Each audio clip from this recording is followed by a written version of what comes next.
पिलाने आमे पूर्व क्लास रे रंबस रो बेसिक नॉलेज जानथिले। आज आमे रंबस विषय रे गणित करिया। पिलाने रंबस विषय रे प्रश्न दे जानतु। गोटी रंबस रो बाहु 40 सेमी। आमे जानि छे रंबस रो चारि बाहु समान तले प्रत्येक बाहु होला 40 सेमी। क्षेत्रफल देछि 1536 वर्ग सेमी। उच्चता केते निर्णय करिया।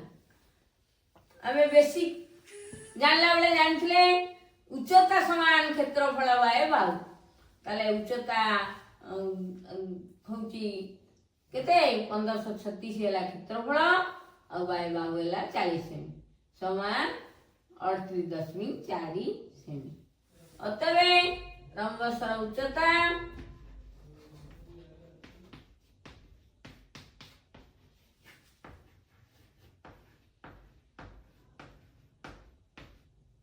38.4 सेमी। आउ गोटे प्रश्नर समाधान करिवा। गोटे रंबसर उच्चता 20 सेमी। रंबसर चित्र देखो A B C D rhombus तार उच्चता होची 20 सेमी। क्षेत्रफल 1536 वर्ग सेमी हेले बाहु केते। आमे जानि चित्र बाहु समान क्षेत्रफल बाय उच्चता। ताले क्षेत्रफल ला 1536 सेमी उच्चता होची 20 सेमी। ताले इज इक्वल टू 76.8 सेमी।